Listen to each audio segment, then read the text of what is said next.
بسم الله الرحمن الرحيم ألف لام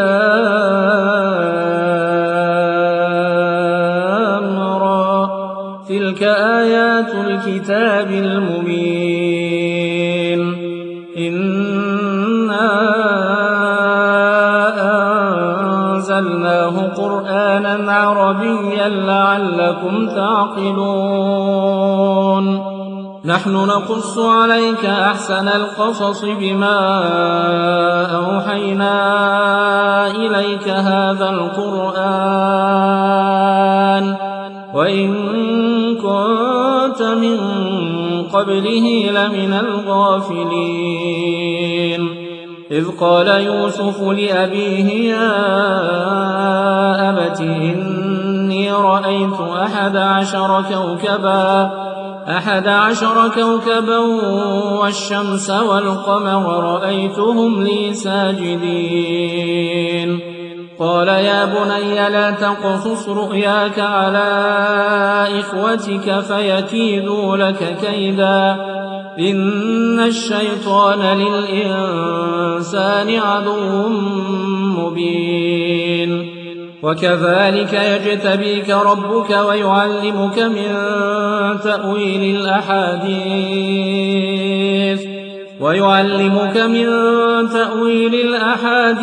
ويتم نعمته عليك وعلى آل يعقوب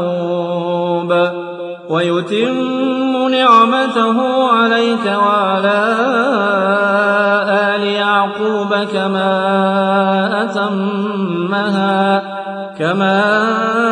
أتمها على أبويك من قبل إبراهيم وإسحاق إن ربك عليم حكيم لقد كان في يوسف وإخوته آيات للسائلين إذ قالوا ليوسف وأخوه أحب إلى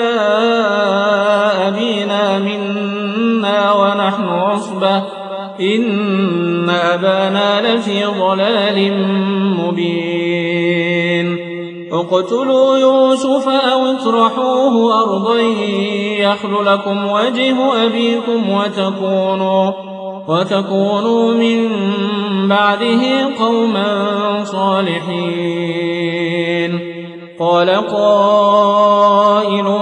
منهم لا تقتلوا يوسف وألقوه في غيابة الجب يلتقطه بعض السيارة إن كنتم فاعلين قالوا يا أبانا ما لك لا تأمنا على يوسف وإنا له لناصحون أرسله معنا غدا يرتع ويلعب وإنا له لحافظون قال إني ليحزنني أن تذهبوا به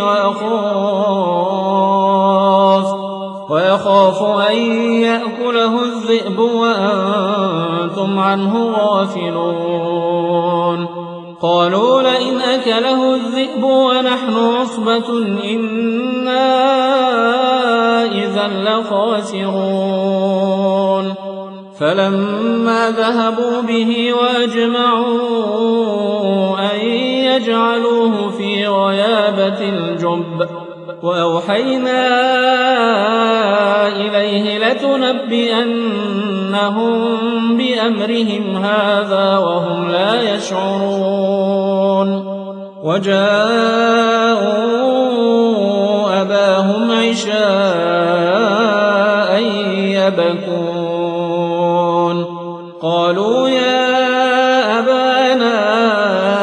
إنا ذهبنا نستبق وتركنا يوسف عند متاعنا فأكله الذئب وما أنت بمؤمن لنا ولو كنا صادقين وجاءوا على قميصه بدم كذب قال بل سولت لكم أنفسكم أمرا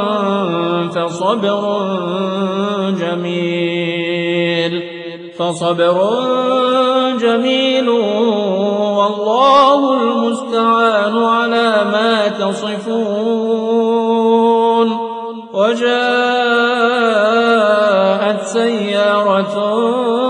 فأرسلوا واردهم فأدلى دلوه قال يا بشرى هذا غلام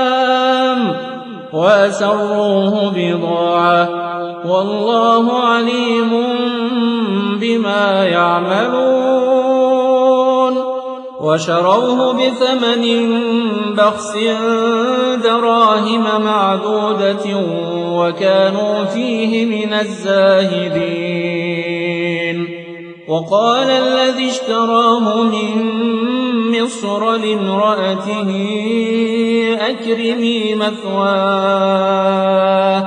أكرمي مثواه عسى أن ينفعنا أو نتخذه ولدا. وكذلك مكنا ليوسف في الأرض ولنعلمه من تأويل الأحاديث والله غالب على أمره ولكن أكثر الناس لا يعلمون. ولما بلغ أشده آتيناه حكما وعلما وكذلك نجزي المحسنين. وراودته التي هو في بيتها عن نفسه وغلقت الأبواب وقالت هيت لك قال معاذ الله إنه ربي أحسن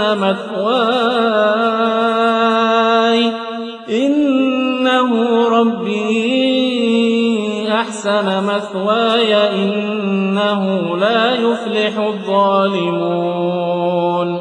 ولقد همت به وهم بها لولا أن رأى برهان ربه كذلك لنصرف عنه السوء والفحشاء إنه من عبادنا المخلصين. واستبق الباب وقدت قميصه من دبر وألف يا سيدها لدى الباب قالت ما جزاء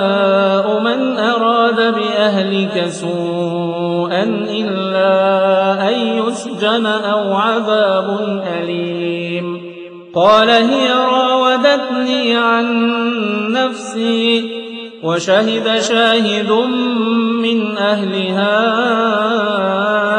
إن كان قميصه قد من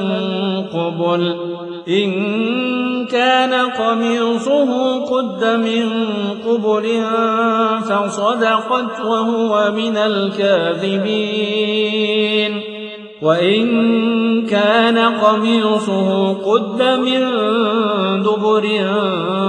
فكذبت وهو من الصادقين. فلما رأى قميصه قد من دبر قال إنه من كيدكن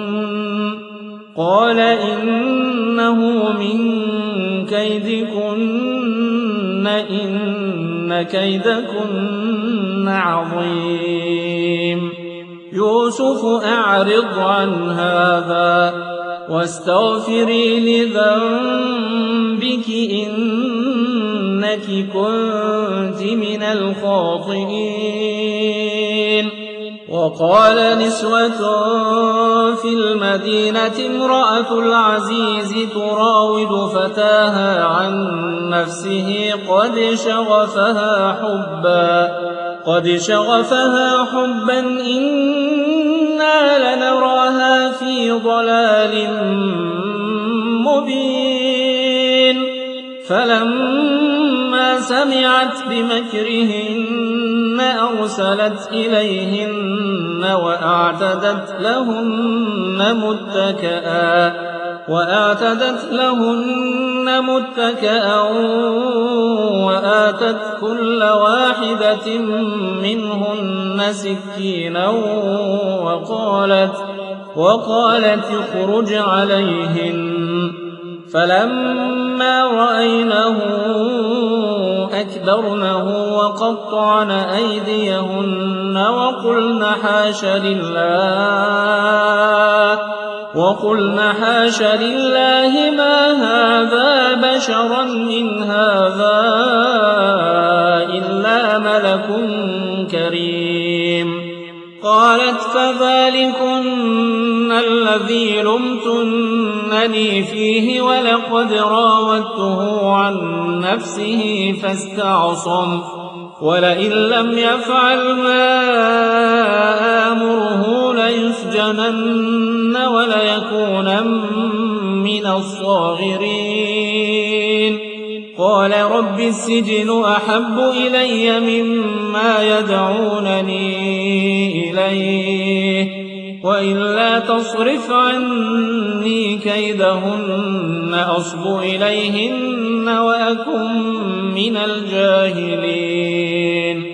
فاستجاب له ربه فصرف عنه كيدهن إنه هو السميع العليم ثم بدا لهم من بعد ما رأوا الآيات ليسجننه حتى حين ودخل معه السجن فتيان قال أحدهما إني أراني أعصر خمرا وقال الآخر إني أراني أحمل فوق رأسي خبزا تأكل الطير منه نبئنا بتأويله إنا نراك من المحسنين قال لا يأتيكما طعام ترزقانه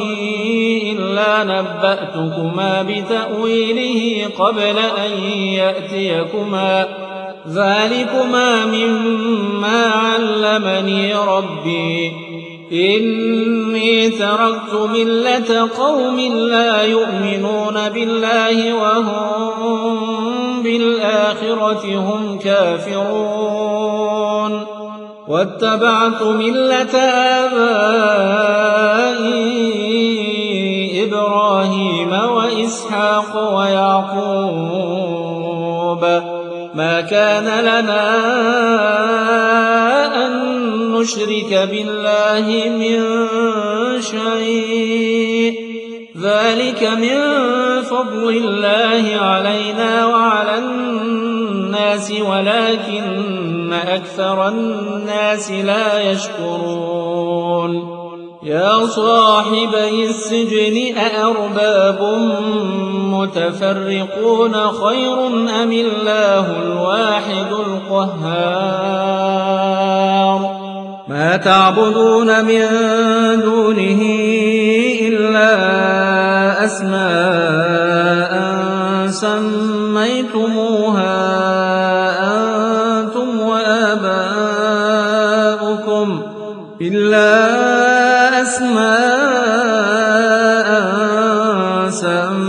سميتموها أنتم وآباؤكم ما أنزل الله بها من سلطان إن الحكم إلا لله أمر ألا تعبدوا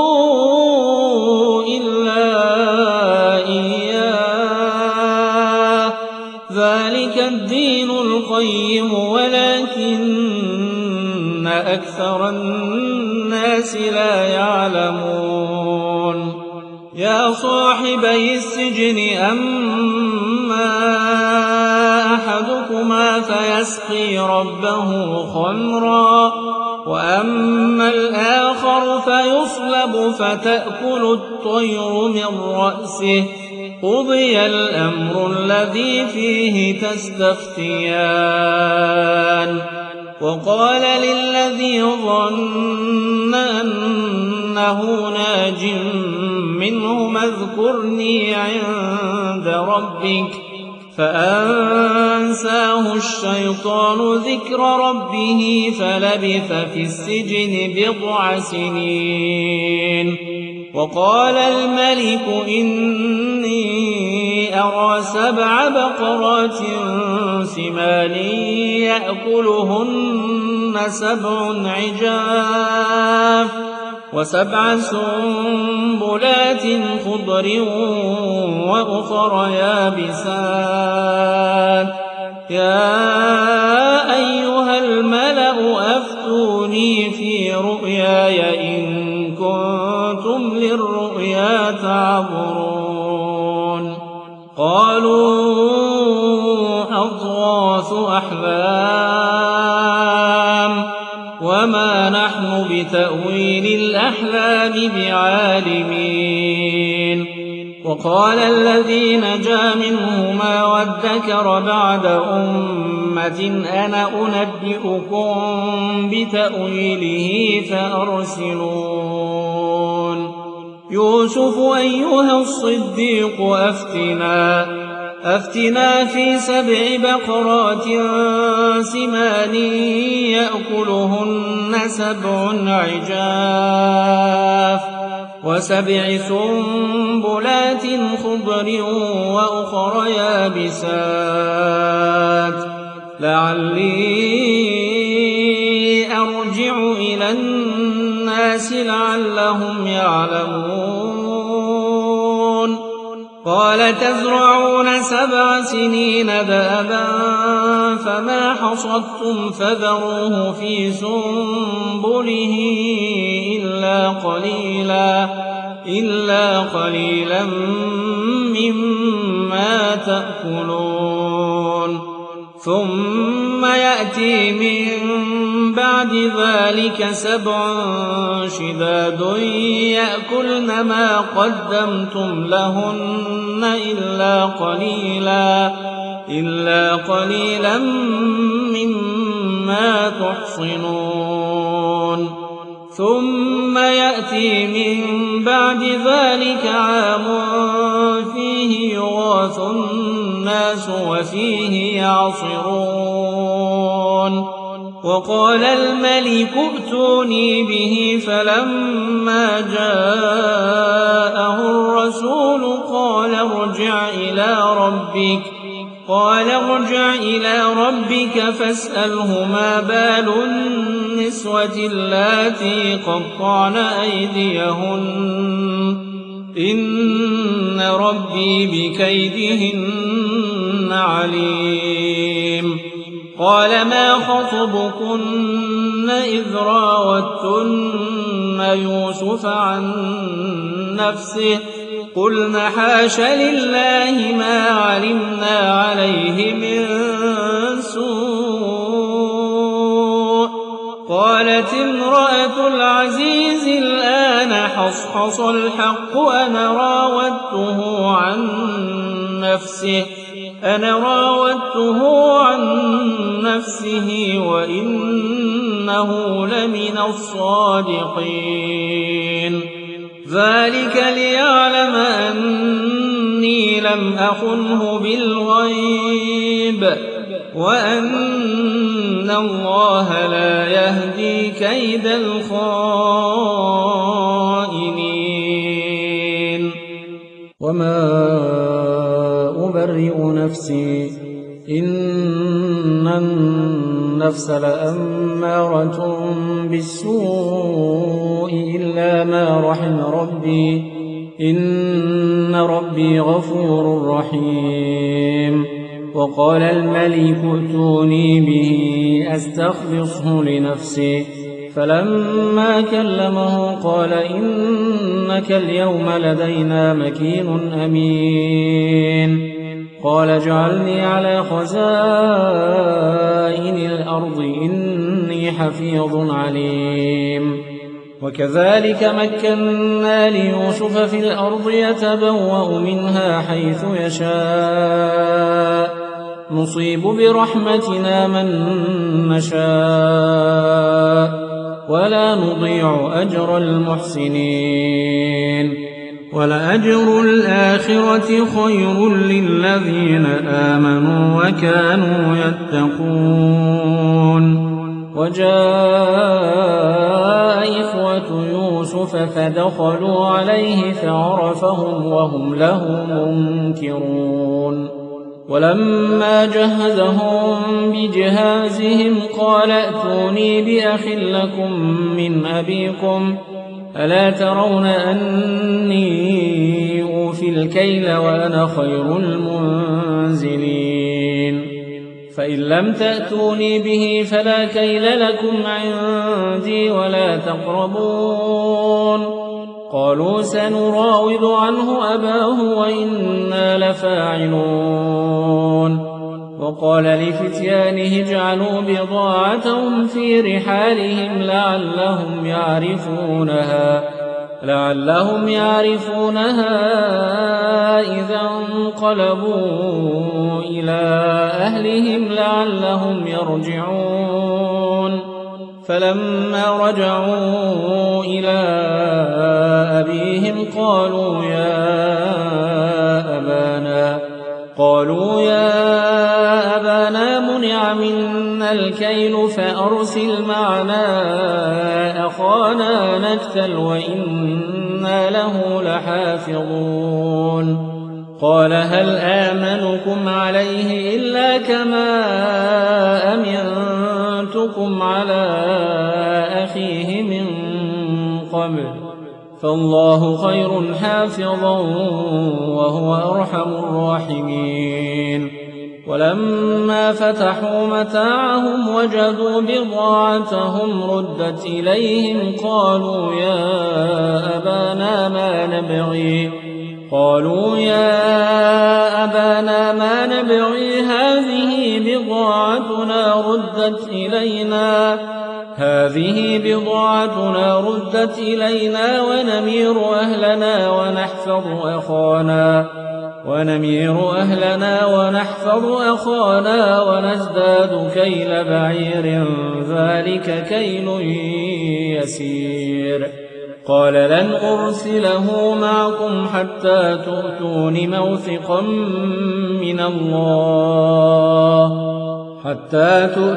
موثقا من الله لتأتونني به إلا أن يحاط بكم. فلما آتوه موثقهم قال الله على ما نقول وكيل. وقال يا بني لا تدخلوا من باب واحد وادخلوا من أبواب متفرقة وما أغني عنكم من الله من شيء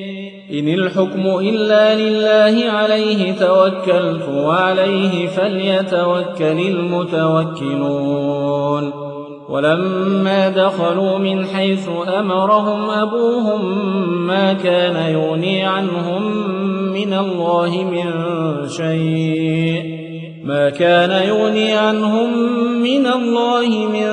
شيء إلا حاجة في نفس يعقوب قضاها وإنه لذو علم لما علمناه ولكن أكثر الناس لا يعلمون.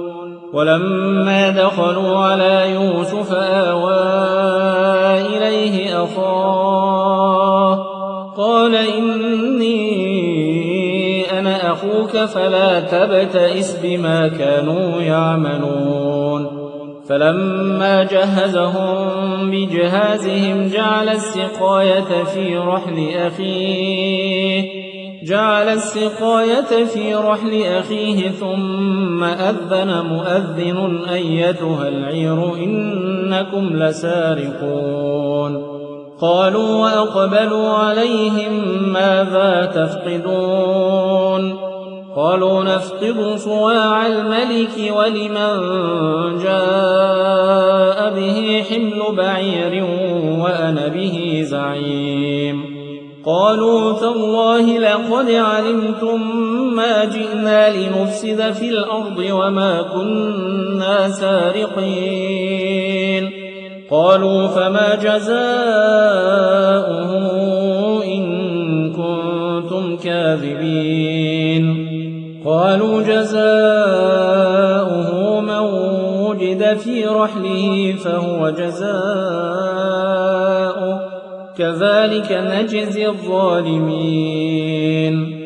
فبدأ بأوعيتهم قبل وعاء أخيه ثم استخرجها من وعاء أخيه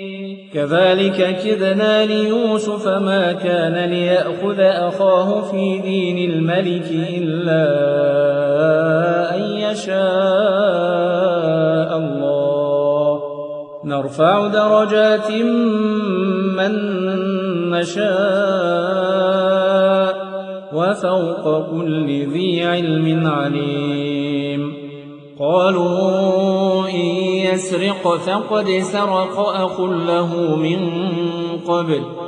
فأسرها يوسف في نفسه ولم يبدها لهم قال أنتم شر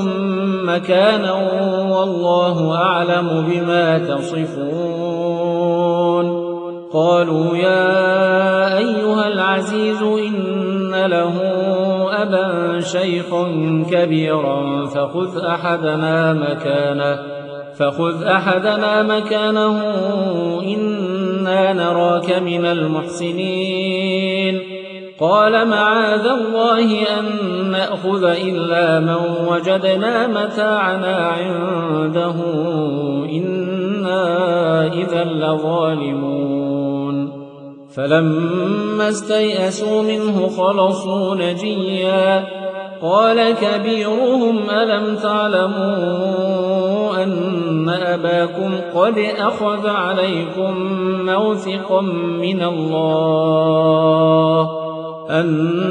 أباكم قد أخذ عليكم موثقا من الله ومن قبل ما فرطتم في يوسف فلن أبرح الأرض حتى يأذن لي أبي أو يحكم الله لي وهو خير الحاكمين ارجعوا إلى أبيكم فقولوا يا أبانا إن ابنك سرق وما شهدنا إلا بما علمنا وما كنا للغيب حافظين واسأل القرية التي كنا فيها والعير التي أقبلنا فيها وإنا لصادقون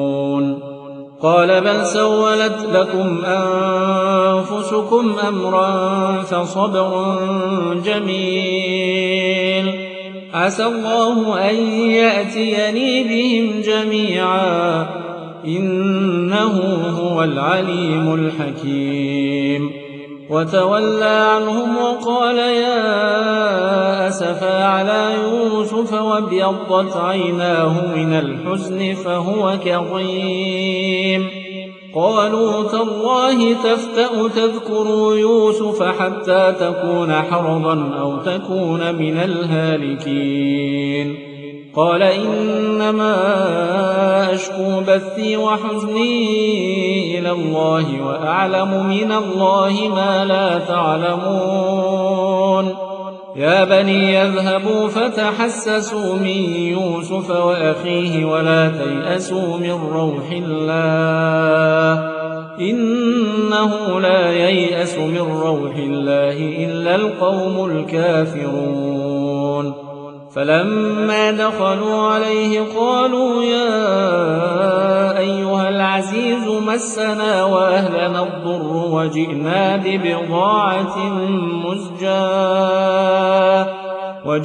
ببضاعة مزجاة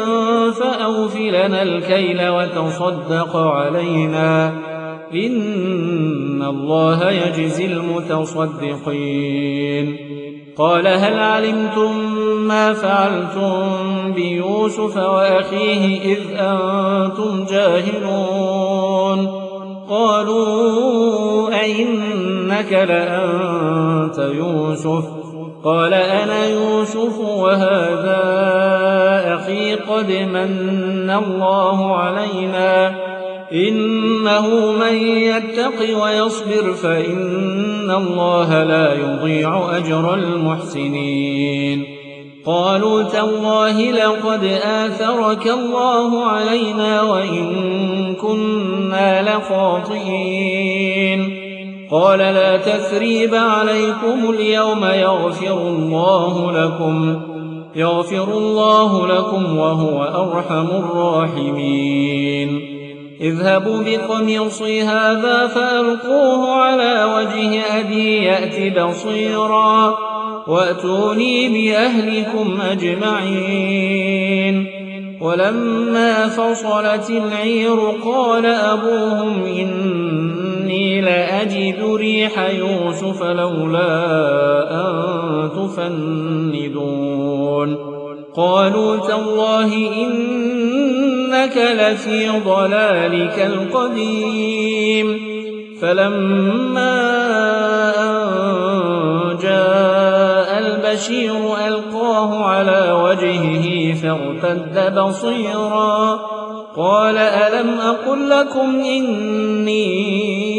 أعلم من الله ما لا تعلمون قالوا يا أبانا استغفر لنا ذنوبنا إنا كنا خاطئين قال سوف أستغفر لكم ربي إنه هو الغفور الرحيم فلما دخلوا على يوسف آوى إليه أبويه وقال ادخلوا مصر إن شاء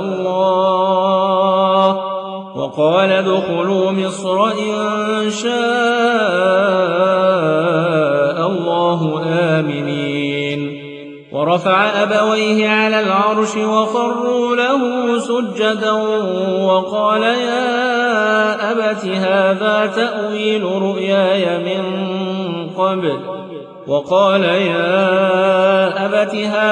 تأويل رؤياي من قبل قد جعلها ربي حقا وقد أحسن بي إذ أخرجني من السجن وجاء بكم من البدو من بعد أن نزغ الشيطان بيني وبين إخوتي إن ربي لطيف لما يشاء إنه هو العليم الحكيم رب قد آتيتني من الملك وعلمتني من تأويل الأحاديث فاطر السماوات والأرض أنت ولي في الدنيا والآخرة توفني مسلما وألحقني بالصالحين ذلك من أنباء الغيب نوحيه إليك وما كنت لديهم إذ أجمعوا أمرهم وهم يمكرون وما أكثر الناس ولو حرصت بمؤمنين وما تسألهم عليه من أجر إن هو إلا ذكر للعالمين وكأي من آية في السماوات والأرض يمرون عليها وهم عنها معرضون وما يؤمن أكثرهم بالله إلا وهم مشركون أفأمنوا أن تأتيهم غاشية من عذاب الله أو تأتيهم الساعة بغتة وهم لا يشعرون قل هذه سبيلي أدعو إلى الله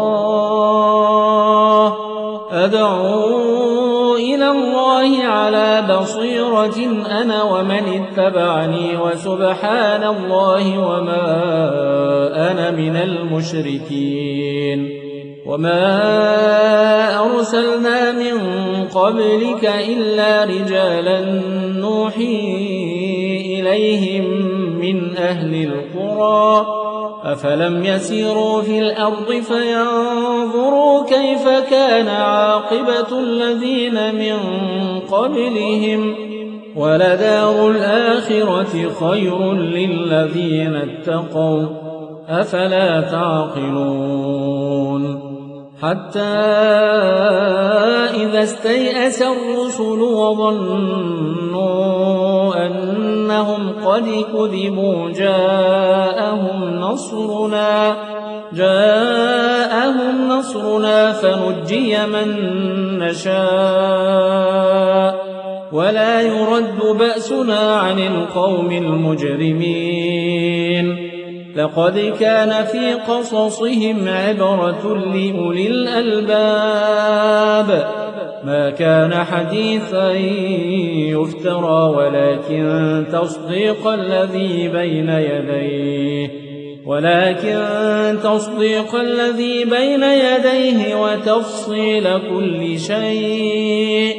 وتفصيل كل شيء وهدى ورحمة لقوم يؤمنون